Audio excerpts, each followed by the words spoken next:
तो आज की वीडियो काफ़ी तगड़ी होने वाली है क्योंकि मैं मैनिफेस्टेशन से रिलेटेड जितने भी डाउट्स हैं वो आपके क्लियर करने वाला हूँ इस वीडियो में।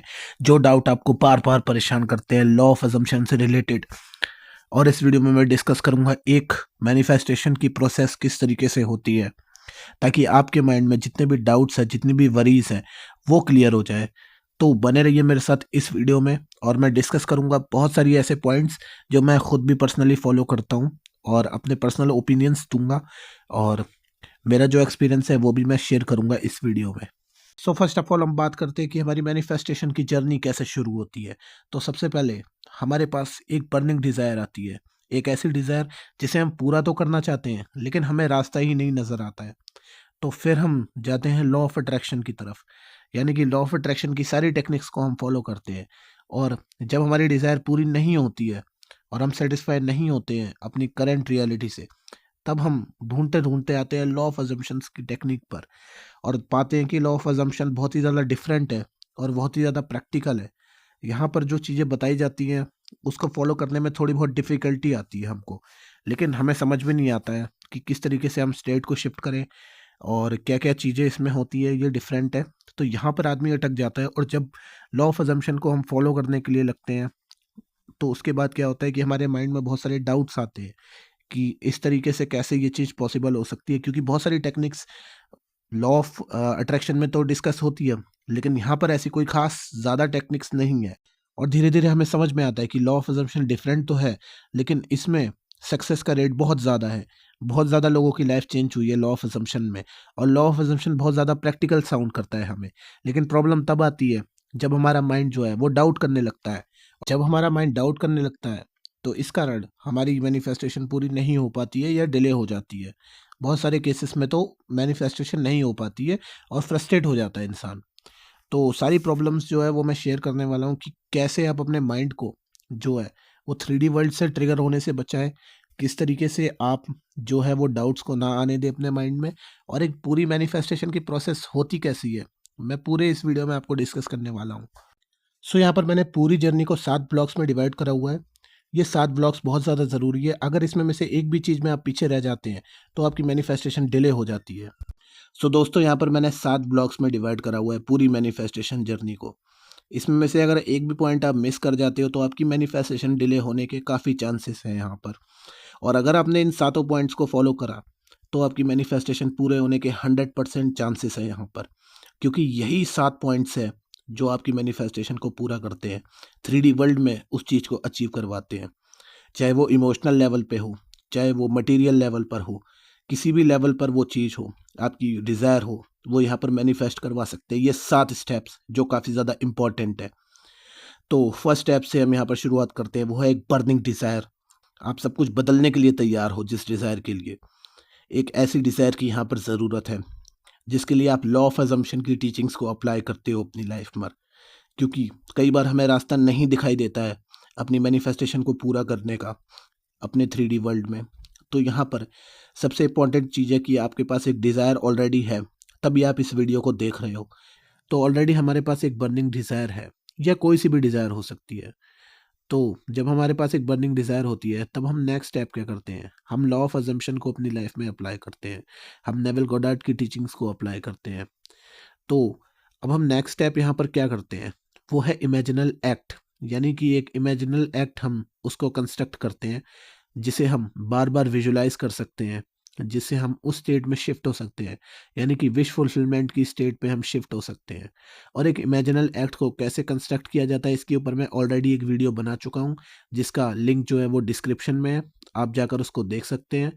और किस तरीके से क्या-क्या पॉइंट्स का यहाँ पर ध्यान रखना होता है एक इमेजिनल एक्ट को कंस्ट्रक्ट करते टाइम, वो सब कुछ मैंने उस वीडियो में डिस्कस करा हुआ है। वो एक मास्टर क्लास है, तो आप उस वीडियो को जाकर ज़रूर देखिए, आपको बहुत हेल्प मिलेगी।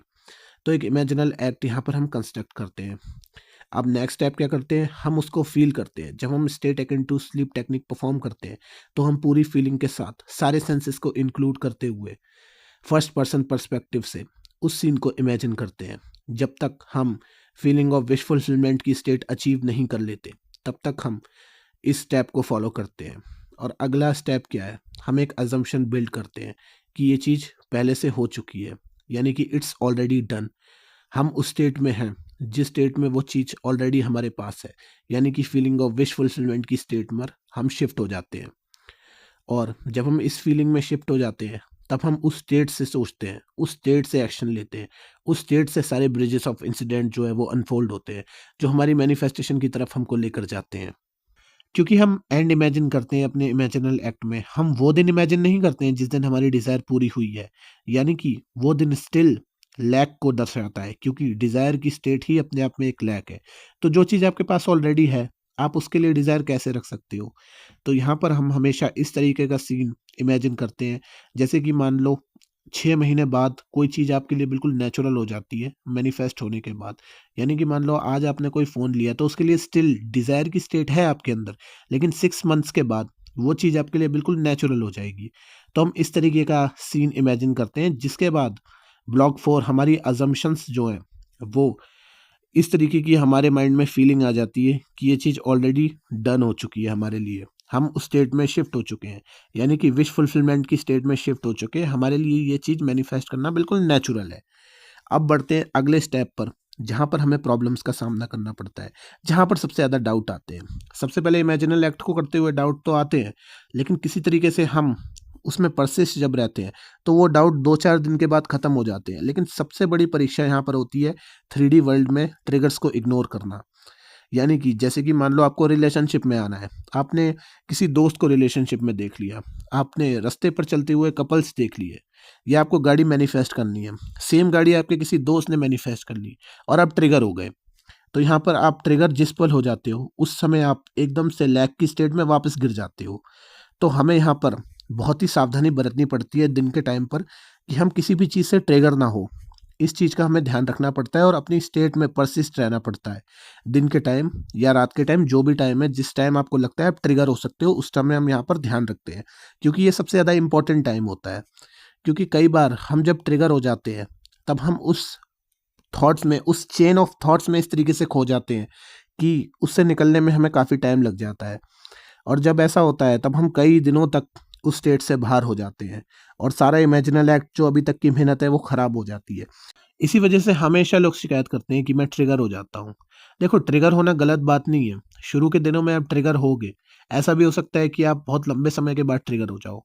लेकिन आपकी अवेयरनेस जो है वो आपको अलाउ करती है वापस स्टेट ऑफ विश फुलफिलमेंट में जाने के लिए। यानी कि फीलिंग ऑफ विश फुलफिलमेंट में शिफ्ट होने के लिए आपको आपकी अवेयरनेस अलाउ करती है। तो यहाँ पर आपके पास सबसे बड़ा प्लस पॉइंट यही है कि आप वापस उसी पल, यानी कि 5-10 मिनट के बाद आप फिर से फीलिंग ऑफ विश फुलफिलमेंट वाली स्टेट में शिफ्ट हो सकते हो। तो यहाँ पर सबसे बड़ा प्लस पॉइंट है, लेकिन इस चीज़ को लोग फॉलो नहीं करते हैं, जो सबसे बड़ी गलती होती है। तो ब्लॉक 5 यानी कि इग्नोर करंट रियलिटी, इसका आपको सबसे ज़्यादा ध्यान रखना है, क्योंकि यहीं पर बात बिगड़ती है। तो अब हम बढ़ते हैं अगले पॉइंट की तरफ, नेचुरल लिविंग, लिव नॉर्मली। यानी कि जब आप state akin to sleep technique perform करने के बाद आप बिल्कुल सैचुरेट हो जाता है आपका सबकॉन्शियस माइंड इस फीलिंग के साथ कि अब भाई मेरी मैनिफेस्टेशन ऑलरेडी पूरी हो चुकी है, तब आपको नॉर्मली अपनी लाइफ को जीना है। यानी कि कुछ भी ऐसा एक्शन नहीं लेना है जो लैक की स्टेट को दर्शाता हो। आप जो भी एक्शन लोगे इसके बाद, वो naturally feeling of wish fulfilment की स्टेट से आते हैं। यानी कि जब आप नेचुरली खुद को छोड़ देते हो, फेथ के साथ उस चीज़ को लेट गो कर देते हो, उसके बाद जो भी आपके एक्शंस होते हैं वो होते आपकी मैनिफेस्टेशन की तरफ है, उसको पूरा करने की तरफ है, लेकिन वो अनकॉन्शियस होते हैं। जैसे अनकॉन्शियसली आप अभी लैक की स्टेट से एक्शन लेते हो, वैसे ही अनकॉन्शियसली आप फीलिंग ऑफ विश फुलफिलमेंट की स्टेट से एक्शन लेते हो यहाँ पर, जो कि सबसे बड़ा प्लस पॉइंट है। अब जब आप फीलिंग ऑफ विश फुलफिलमेंट की स्टेट के हिसाब से एक्शन लेते हो, यानी कि थिंकिंग फ्रॉम द स्टेट, ना कि थिंकिंग ऑफ द स्टेट, अब आप उस स्टेट में हो जिस स्टेट को आप अचीव करना चाहते थे। अब जब आप यहाँ से एक्शन लेते हो, तो ब्रिजेस ऑफ इंसिडेंट जो है वो यहाँ पर होते हैं आपकी लाइफ में। ब्रिजेस ऑफ इंसिडेंट अनफोल्ड होते हैं आपकी लाइफ में, ऐसी ऐसी चीज़ें होती हैं अनकॉन्शियस लेवल पर कि आपको खुद भी पता नहीं चलता है कि आपकी मैनिफेस्टेशन कब पूरी हो जाती है। बस ये चीज़ डिपेंड करता है कि आपके लिए फीलिंग ऑफ विश फुलफिलमेंट की स्टेट कितनी जल्दी नेचुरली अचीव कर पाना पॉसिबल होता है यहाँ पर। तो अब मैं यहाँ पर आपको एक छोटी सी स्टोरी सुनाकर इस वीडियो को एंड करता हूँ कि किस तरीके से लॉ ऑफ अजम्पशन की टेक्निक काम करती है जब आप इसको ढंग से अपनी लाइफ में अप्लाई करते हो। सो फर्स्ट ऑफ ऑल यहाँ पर अब मैं यहाँ पर एक छोटी सी स्टोरी आपको सुनाकर एंड करता हूँ इस वीडियो को कि किस तरीके से लॉ ऑफ अजम्पशन आपकी लाइफ में काम करता है। तो दोस्तों, मेरा एक फ्रेंड था जिसको अपने दोस्तों के साथ ट्रिप पे जाना था घूमने के लिए, और ना उसके घर वाले अलाउ कर रहे थे उस ट्रिप के लिए, ना उसके पास इतने पैसे थे कि वो उस ट्रिप पर जा सके।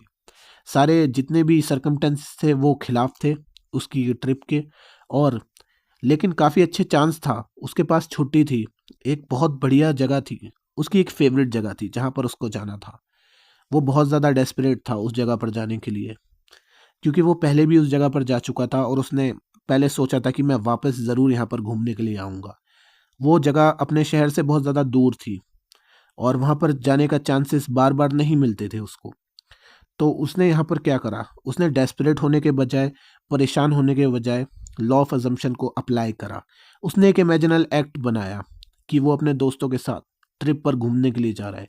वो कार में बैठा हुआ है, उसने विंडो डाउन करा, उसको बाहर से स्मेल आ रही है जो उस इलाके में आती थी। एक सेंट आ रहा है, जैसे कि मान लो फूलों वगैरह की खुशबू आती है सुबह के टाइम पर, आपने देखा होगा मार्च अप्रैल के टाइम पर।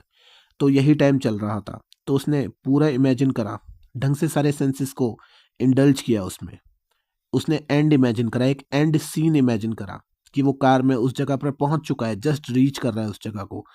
और उसने ये 3-4 दिन करा और वो टिका रहा। उसने किसी से कोई बात नहीं करी, कुछ भी ऐसा नहीं करा उसने जो लैक की स्टेट को दर्शाए। और क्या हुआ कि उसके एक पुराने दोस्त ने, जिससे उसने उधार लिया हुआ था, मतलब मेरे फ्रेंड से जिसने उधार लिया हुआ था,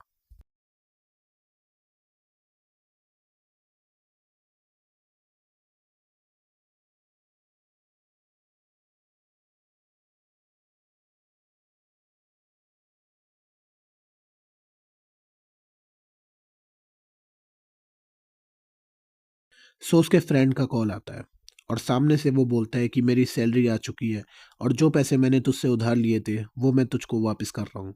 और वो पैसे इनफ थे कि वो उस ट्रिप को आराम से एंजॉय कर सके। उसके बाद क्या होता है कि अचानक से उसके मॉम डैड का जो है वो भी दिमाग चेंज हो जाता है शाम के टाइम, जब वो घर वालों के साथ डिनर पर बैठता है और उसके घर वाले उसको अलाउ कर देते हैं वहाँ जाने के लिए जहाँ वो जाना चाहता था। अचानक से कुछ ऐसी सिचुएशन या उनका माइंड जो है, उनका बिहेवियर है, वो चेंज हो जाता है कि भाई तुम वहाँ पर जा सकते हो घूमने के लिए। और बहुत ही ज़्यादा नेचुरल तरीके से उसकी मैनिफेस्टेशन पूरी हो जाती है जब वो रजिस्ट करना छोड़ देता है, जब वो सरेंडर कर देता है एक फेथ के साथ कि भाई ये मेरी मैनिफेस्टेशन पूरी होगी, चाहे कुछ भी हो जाए। मैं कोई भी ऐसा डेस्परेटली होकर एक्शन नहीं लूँगा, मैं कोई भी ऐसी चीज़ नहीं करूँगा, बस मैं ट्रस्ट करूँगा तो अपनी इमेजिनेशन पर। और वो अपनी इमेजिनेशन पर ट्रस्ट रखता है और उसकी मैनिफेस्टेशन पूरी होती है। वो जाता है अपने दोस्तों के साथ ट्रिप में और मेरे को ये स्टोरी शेयर करता है वो एटलीस्ट 2 हफ्ते बाद, जब वो ट्रिप से वापस आता है, कि भाई ट्रिप बहुत ज़्यादा मज़ेदार थी और ऐसा ऐसा सीन हुआ कि घर वाले बहुत ज़्यादा खिलाफ थे। और मैं पर्सनली भी जानता हूँ कि उसके घर वाले जो है वो बहुत ज़्यादा स्ट्रिक्ट है, ऐसी ट्रिप्स में उसको नहीं जाने देते हैं। इवन रात को भी देर से उसका घर पे आना मुश्किल था, लेकिन पता नहीं कैसा उनके दिमाग में चेंज हुआ इस टेक्निक को फॉलो करने के बाद कि सब कुछ बदल के रख दिया मेरे दोस्त की लाइफ में। सो उसने धीरे धीरे लॉ ऑफ अजम्पशन को मास्टर करना शुरू कर दिया है। उसने ऐसे चेंजेस अपनी लाइफ में देखना शुरू कर दिए जो वो कभी सपने में भी नहीं सोच सकता था। और मैं चाहता हूँ कि आप भी मेरे साथ इस जर्नी पर जुड़े और लॉ ऑफ अजम्पशन को मास्टर करें और दुनिया को एक बेटर प्लेस बनाएं।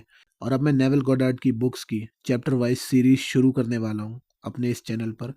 तो आपको अगर वीडियोस पसंद आ रही है तो चैनल को सब्सक्राइब ज़रूर करें और मेरे साथ इस जर्नी पर जुड़ जाएं, क्योंकि आगे बहुत सारे ऐसे इंपॉर्टेंट टॉपिक्स को मैं कवर करने वाला हूं जो बहुत ज़्यादा इंपॉर्टेंट है। अगर वीडियो पसंद आई हो तो लाइक शेयर ज़रूर करना। मैं मिलता हूं आपको अगली वीडियो में, तब तक के लिए बाय।